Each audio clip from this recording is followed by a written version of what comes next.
Et bonjour à tous, c'est Ten Nomad, on se retrouve aujourd'hui pour une nouvelle vidéo et on va s'attaquer à la présentation et un petit tuto de la carte que vous pouvez voir ici, Genesis Pay, qui se présente comme ça. Voilà, vous allez voir ici une petite carte classique qui se veut être la première carte décentralisée self-custodial Visa. Alors c'est beaucoup de mots à la suite, vous allez voir, ça s'apparente assez compliqué comme ça avec les mots, mais vous allez voir que c'est une carte classique où on va pouvoir payer tout simplement avec des cryptos chez tous les marchands qui supportent la carte Visa. Donc il y a pas mal de choses à dire parce que c'est, vous allez voir, une approche assez novatrice dans les cartes crypto.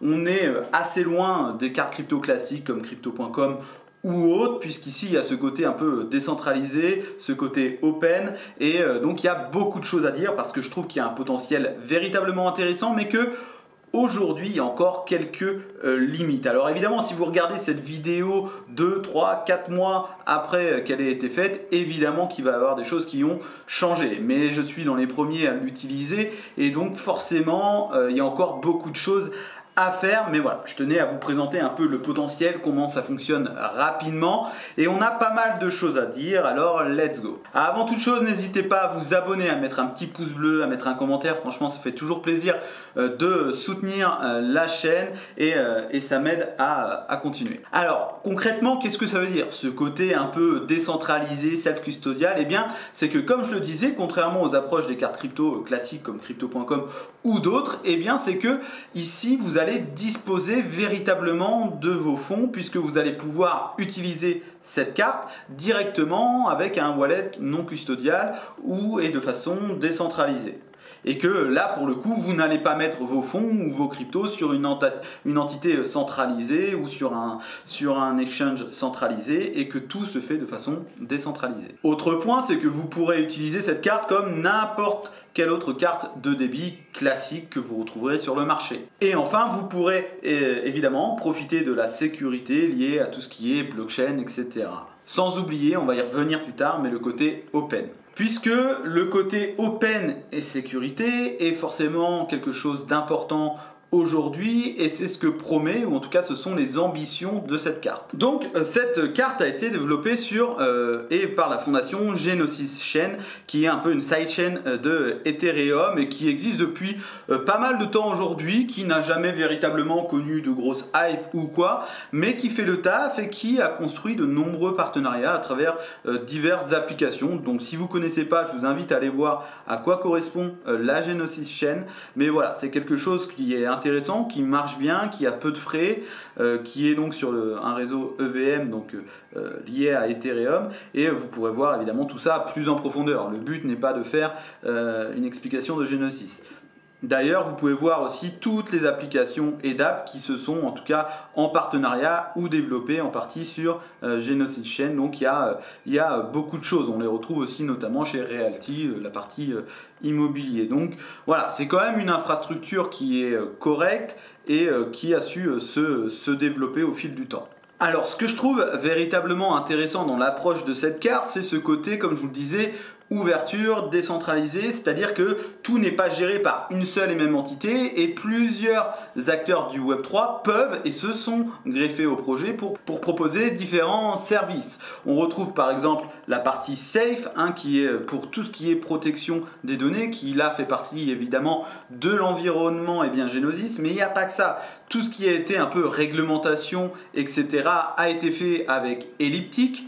On retrouve la partie un peu IBAN, on-ramp avec Monerium, on y reviendra en détail, et on peut aussi retrouver la partie identité avec Fractal. Donc on voit qu'il y a énormément d'entités qui peuvent rentrer en jeu, des entités du Web3, et ça va nous offrir un environnement ouvert, c'est-à-dire que demain, en tant que développeur ou blockchain, etc., eh bien, je peux, par exemple, tout à fait créer une application mobile qui va supporter cette infrastructure pour que la personne puisse utiliser la carte, et moi, à côté de ça, je peux proposer divers services, etc. Donc, c'est quelque chose d'ouvert où les fonctionnalités et l'innovation pourront absolument trouver leur place ici, puisque si c'est ouvert, il faudra être évidemment de plus en plus innovant pour pouvoir essayer de capturer attirer un public pour cette carte. Donc je vous mets juste un schéma, mais on va pas rentrer sur l'infrastructure et l'architecture de comment ça marche, mais en tout cas c'est basé et opéré sur un layer 2. Enfin, autre point intéressant, c'est que cette carte n'a pas besoin d'IBAN pour fonctionner. Vous n'avez pas besoin d'ouvrir un compte pour utiliser cette carte. Mais par contre, il vous faudra évidemment un KIC et donner votre carte d'identité, votre adresse. Malheureusement, sur ce côté décentralisé, c'est pas top, mais bon, c'est comme ça, on n'a pas trop le choix aujourd'hui pour avoir une carte Visa ou Mastercard, il faut quand même logiquement faire un KIC. Mais vous n'avez pas véritablement de compte derrière tout ça et c'est ça qui est intéressant. Et vous allez voir surtout que ce n'est pas handicapant. Alors, comment ça marche? Comment l'avoir? Eh bien, tout simplement, il vous faudra aller sur Genesis Pay que vous voyez ici. Vous avez l'onglet Get Your Card ici et vous allez voir que c'est assez rapide à faire. Vous allez devoir connecter dans un premier temps un wallet. Alors pour connecter un wallet, je vous conseille d'utiliser Metamask ou moi j'utilise Rabi Wallet qui supporte les réseaux EVM et dont la Genesis Chain. Et donc c'est peut-être mieux de partir sur un de ces wallets ou XDeFi aussi. Bref, j'ai fait plein de vidéos sur ces wallets si vous ne connaissez pas véritablement. Bref. Donc vous allez sur Get Your Card, vous faites Connect Wallet, je vais faire Connect ici Rabi Wallet, vous allez donc devoir connecter un wallet, vous allez devoir signer, et une fois que c'est signé, vous allez choisir votre pays, France, et donc voilà. Alors le wallet que vous allez connecter, soit vous créez un wallet à part uniquement dédié un peu à cette carte, ce qui est peut-être plus facile pour s'y repérer, ou vous pouvez tout simplement intégrer votre Metamask classique. Donc en fait, et une fois que vous avez fait ça, vous allez devoir accepter les termes et conditions et vous allez devoir faire votre KIC évidemment avec Fractal. Ça a été super rapide pour mon cas et par la suite vous allez pouvoir, alors on va pas pouvoir aller jusqu'au bout puisque je l'ai déjà fait, mais vous allez pouvoir commander la carte directement. À savoir que cette carte coûte autour des 30 €, ce qui est relativement cher et un gros point faible pour moi pour attirer le public. Mais malheureusement, il n'y a pas véritablement le choix quand il y a quelque chose de décentralisé entre guillemets, parce que il y a plusieurs acteurs qui rentrent en jeu. Personne ne veut véritablement prendre le coût de production et de cette carte, donc il va falloir la payer pour ça. Ça reste relativement cher et c'est pour moi un véritable frein, mais peut-être que ça baissera avec le temps. Et une fois que c'est fait, que c'est commandé, la carte arrive s'il n'y a pas de problème de production sous 10 jours. Une fois que vous avez reçu la carte, vous allez devoir l'activer. Il vous faudra aller sur le petit lien qui est marqué directement ici dans la boîte. Il y a un petit lien, c'est tout simplement genesispay.com sur Activate. De toute façon, je vous mets tous les liens en description. Et il suffira de remplir les numéros de votre carte et ensuite, tout simplement signer et confirmer avec le wallet dont vous avez fait la commande. Ça, c'est très important. Vous ne pourrez pas changer de wallet entre temps, donc c'est pour ça qu'il faut bien le prévoir au début. Maintenant que c'est fait, vous avez commandé et activé votre carte, vous allez arriver tout simplement sur le dashboard de Genesis Pay qui se présente ainsi. Alors, c'est pour l'instant assez limité, mais vous allez voir plus tard quand je vais parler des inconvénients, avantages et potentiels de développement que c'est trop tôt pour juger. On va dire qu'il y a encore beaucoup de temps avant que tout se développe, ça prend du temps et en tout cas la présentation de l'interface et du dashboard se fait pour l'instant uniquement sur la web app. Mais encore une fois, si vous regardez cette vidéo dans 1, 2, 3 mois, il se peut que l'appli mobile soit sortie. Mais voilà comment se présente l'interface. L'interface est sincèrement très simple, très claire et il n'y a pas besoin de plus. J'aime pas quand il y a 10 000 choses, des fois on s'y perd. Là, voilà, on voit tout ce qu'il faut très rapidement et ça suffit pour gérer son argent. Il n'y a pas de fioritures ou quoi et ça, c'est un gros point fort pour moi. À gauche, vous avez le menu. Vous avez la transaction qui est le dashboard par défaut. Vous avez carte détail. Alors ici, dans carte détail, vous allez avoir tout simplement tous les détails de votre carte. C'est-à-dire que vous allez pouvoir freeze votre carte. Je sais pas, vous pensez l'avoir perdue ou autre. Vous pouvez la mettre en pause entre guillemets et enlever de la pause très facilement avec ce petit interrupteur que vous voyez ici. Vous avez votre code PIN que vous pouvez voir ici. Vous pouvez la report comme volé, etc. ou perdu ici et vous pouvez voir en cliquant ici les détails de la carte sans avoir avec vous physiquement. Vous avez votre profil, alors on va y aller très rapidement, mais vous pouvez à tout moment éditer votre profil sur Fractal et vous avez les comptes associés ici tout simplement. Mais ce qui va surtout nous intéresser, c'est cette page là, transactions, où on retrouve l'aperçu global de l'utilisation de notre carte.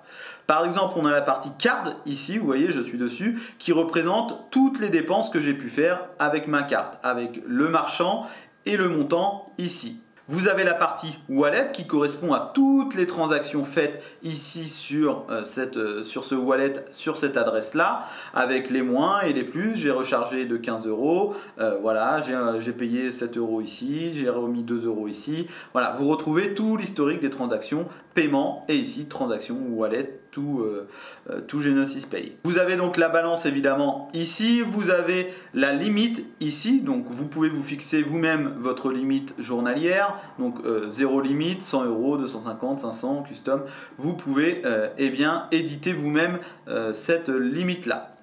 On a surtout les deux boutons principaux et c'est là où ça va nous intéresser le plus pour que vous puissiez avoir un aperçu de comment ça marche, c'est Add Funds. Alors Add Funds, c'est très simple, c'est à partir de là que vous allez pouvoir tout simplement ajouter vos cryptos sur la carte, puisque vous n'allez pas pouvoir payer en euros directement, mais via un stablecoin euro et d'autres stablecoins à venir plus tard. Donc c'est pas une carte euro, c'est vraiment stablecoin euro, tout euro. Je sais pas si je suis clair, mais voilà, c'est-à-dire que en termes fiscal, il y a une transformation et donc il faut, comme sur toutes les cartes crypto où vous payez en crypto, il vous faudra donc vous mettre en conformité avec les règles fiscales du pays dans lequel vous êtes. Pour ce faire, Add Funds, et donc là vous avez deux options. Tout d'abord, vous avez votre adresse du wallet Genesis Pay ici qui vous permet tout simplement de transférer les cryptos directement sur cette adresse sur la Genesis Chain.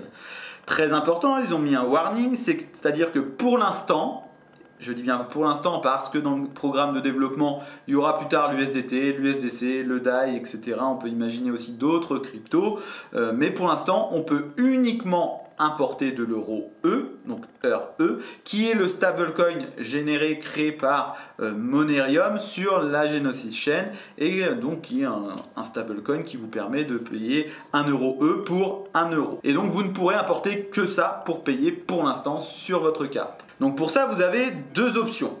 Vous avez, et c'est là que c'est pour moi magique et c'est vraiment mon coup de cœur sur cette carte là, c'est que vous avez la solution on-ramp avec Monerium. Si vous ne connaissez pas Monerium, j'ai fait une vidéo dessus qui vous explique le concept et c'est pour moi une dinguerie ce truc, j'adore ça. C'est-à-dire que je peux transférer mes euros de ma banque sur n'importe quel wallet non custodial type Metamask, Rabier Wallet sans frais avec ce stablecoin. Et ça, c'est juste génial. Et surtout, en quelques secondes, si votre banque supporte le virement SEPA instant. Donc en fait, quand vous pouvez utiliser Monerium, et c'est ce que j'ai fait. Monerium, j'ai pas de compte, je vous le dis tout de suite, j'ai pas d'invitation, code d'invitation, j'en ai plus. Je reçois souvent des messages parce que ça intéresse du monde forcément, mais j'ai pas la possibilité de vous fournir des liens d'invitation pour l'instant. Bref, parenthèse mise à part. Donc dans Account, en fait ici dans Monerium j'ai un account où je peux tout simplement virer instantanément des euros sur mon wallet pour ensuite les transférer sur ma carte. Alors je vous explique pas le procédé, comment ça marche sur Monerium, je vous invite à aller voir la vidéo si vous le voulez, mais voilà, j'ai juste à faire Add Money. Même pas, j'ai déjà le RIB d'enregistrer en fait sur mon téléphone, sur ma banque, j'ai juste envoyé les euros, ça arrive directement sur mon wallet et ensuite eh bien, j'ai juste à copier l'adresse ici, faire mon transfert et voilà, je vais, en gros, j'ai mes euros qui arrivent en 1 minute chrono sur ma balance et je peux payer directement avec et tout ça sans frais. Alors évidemment, si vous faites des transferts avec la Genesis Chain, il vous faudra évidemment un peu de XDAI pour payer les frais, mais c'est des frais très faibles, donc voilà, mais prévoyez ça quand même pour des frais de gaz, on ne sait jamais, vous voyez j'en ai deux au cas où. Ça c'est la première option. Ce qu'ont Monerium, bah, c'est tout simplement une dinguerie, j'ai envie de dire, puisque en quelques clics vous rechargez le compte directement. Si vous n'avez pas Monerium, c'est pas très grave, vous pouvez aller sur ici, vous cliquez sur Learn how to get euro E et en fait il vous montre les différentes façons d'avoir ces cryptos. La façon la plus simple est d'aller sur Jumper Exchange, par exemple ici, et ça va vous permettre tout simplement de convertir. Alors là, tout dépendra des cryptos que vous avez, mais voilà, le mieux c'est d'être sur Genesis Chain, etc. Par exemple, moi je suis connecté à un wallet. J'ai encore un peu des JEuros sur Polygon. Je veux des euros E comme ça sur Genesis. Eh bien, je mets le maximum. Donc, on va enlever tous ces chiffres-là, juste pour vous montrer. Je veux mes 8 euros, je veux les transformer en euros E. Et en fait, en cliquant ici sur le petit bouton là, je peux mettre directement l'adresse ici. Donc, je la copie. Et je fais échanger tout simplement. Alors évidemment là il y a des frais parce qu'il y a tout un bridge, etc. Mais voilà, le mieux c'est de passer directement de Genesis à Genesis pour faire tous ces transferts. Mais voilà, ça peut être un peu chiant au début. Voilà, ça demande un peu une prise en main, hein, sincèrement, mais ça marche après très bien. Une fois que vous avez les fonds, vous pouvez utiliser votre carte n'importe comment et ça va très bien faire le travail. Maintenant, il est temps de voir un peu les avantages, un peu vous donner mon avis global sur cette carte à l'instant T où je fais cette vidéo parce que tout va évoluer assez rapidement dans le futur. Et donc, je vais essayer de vous donner pour moi les avantages et les inconvénients, ou en tout cas ce qui reste à faire et à mettre en place pour avoir un produit complet. Parce que sincèrement, aujourd'hui, on a un produit qui n'est pas encore véritablement fait pour le grand public. On va commencer tout d'abord par les avantages. Le premier avantage, et c'est véritablement mon coup de cœur, c'est ce lien qu'ils ont directement avec Monerium. Vu qu'il n'y a pas d'IBAN sur cette carte-là, j'utilise l'IBAN du Web3 entre guillemets de Monerium pour directement faire mes transferts sans frais et instantanément. Et ça, franchement, c'est une excellente chose. Autre point fort, c'est ce côté ouvert. C'est-à-dire que je vais pouvoir à tout moment avoir un développeur ou une équipe qui va créer un wallet tiers ou etc. pour gérer cette partie-là et utiliser ma carte ou apporter une fonctionnalité de la DeFi, etc.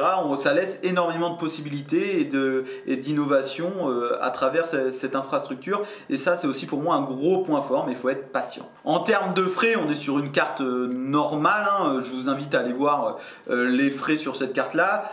Ce qui est dommage, c'est que ça coûte cher, mais que en fait, les frais d'utilisation sont plutôt classiques. Il n'y a rien à signaler. Il y a juste des frais si vous faites plus de 200 euros, je crois, de retrait par mois dans un ATM. Mais ça, c'est un peu toutes les cartes aujourd'hui.